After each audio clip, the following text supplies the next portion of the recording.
അവനവൻ്റെ പ്രതിച്ഛായ നന്നാവണം എന്നുണ്ടെങ്കിൽ അവനവൻ നന്നാവണം. കണ്ണുകളും കാതുകളും തുറന്നു വെച്ച് സമൂഹത്തിൽ നിന്ന് പാഠങ്ങൾ പഠിക്കണം എന്ന് പറഞ്ഞ കുട്ടികളോട് നമുക്ക് ഇനി എന്തു പറയുവാനാകും? പരാജയം എപ്പോഴും ഒരു പരാജയം മാത്രമല്ല, അത് വിജയത്തിലേക്കുള്ള ചവിട്ടുവഴി കൂടിയാണ്. ലക്ഷ്യസ്ഥാനത്തേക്ക് കുതിക്കുന്ന അമ്പുകളാണ് നിങ്ങൾ. നിങ്ങളെ തൊടുത്തുവിടുന്ന വില്ലുകളാകാൻ മാത്രമേ മാതാപിതാക്കൾക്ക് യോഗ്യതയുള്ളൂ. ശക്തമായിട്ട് മുന്നേറുക. ഏത് പ്രതിസന്ധികൾ മുന്നിൽ വന്നു കഴിഞ്ഞാലും ചവിട്ടിത്തെറിപ്പിച്ച് പോകാനുള്ള കെൽപ്പ് ഉണ്ടാവുക.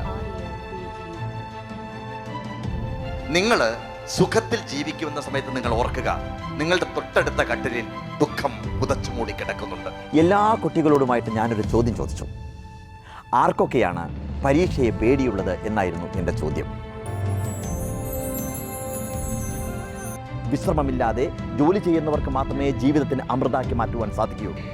അതിൽ നല്ലത് എന്ത്, ചീത്ത എന്ത് എന്ന് തിരിച്ചറിയാൻ വേണ്ടി നമ്മളാണ് ഈ കുട്ടികളെ സഹായിക്കേണ്ടത്.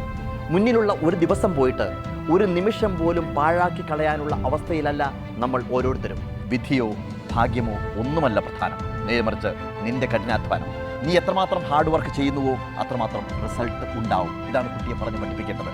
ജീവിതം എന്താണ് എന്നറിയുന്നതിന് മുമ്പ് അവരെ അതിലേക്ക് തള്ളിവിട്ട് കഴിഞ്ഞാൽ പ്രതിസന്ധികളിൽ പകച്ചു നിൽക്കുന്ന, ശാരീരിക പ്രശ്നങ്ങൾ നേരിടേണ്ടി വരുന്ന അവരെ ഓർത്ത് നാളെ നിങ്ങൾ ദുഃഖിക്കേണ്ടി വരും. സ്വതന്ത്ര ഭാരതത്തിലാണ് നമ്മൾ ജീവിക്കുന്നത്. നമുക്ക് ശരി എന്ന് ബോധ്യമുള്ള കാര്യങ്ങൾ ചെയ്യാനുള്ള സ്വാതന്ത്ര്യം നമുക്ക് ഉണ്ട്. 100% മനസ്സും ശരീരവും അർപ്പിക്കുക, അതാണ് പ്രധാനം. അങ്ങനെ അർപ്പിക്കുമ്പോൾ മാത്രമാണ് നമ്മൾ ആ പ്രൊഫഷനെ പ്രണയിക്കുന്നത്. പ്രണയമായിരിക്കണം ആ പ്രൊഫഷനോട് നിങ്ങൾക്ക്.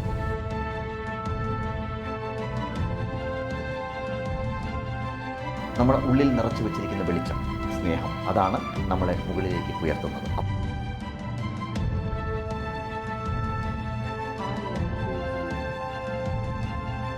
നമ്മൾ ഇഷ്ടപ്പെടുന്ന ഒരു മേഖലയിൽ പ്രവർത്തിക്കാൻ സാധിക്കുക എന്ന് പറയുന്നതാണ് ഏറ്റവും വലിയ സന്തോഷം. ഇനിയും നിരാശതയരുത്, മുന്നോട്ട് ഒഴുകിക്കൊണ്ടേയിരിക്കുക. കാലം നിന്നെ കാത്തിരിക്കുന്നു. നിന്റെ വിജയം അങ്ങ് ദൂരെയുണ്ട്. അതുകൊണ്ട് യാത്ര തുറന്നുകൊണ്ടേയിരിക്കുക. ഇതും കടന്നു പോകും. നിങ്ങൾ ജീവിതത്തിൽ മുഴുവൻ നന്മ ചെയ്യുക. തീർച്ചയായും സ്വർഗം നിങ്ങളെ തേടി നിങ്ങളുടെ കാൽച്ചുവട്ടിലേക്ക് വരും. എൻ്റെ യുവാക്കളോടും യുവതികളോടും ഞാൻ പറയുന്നു, നാളെ നയിക്കേണ്ടത് നിങ്ങളാണ്. Be a hero. Always say I have no fear.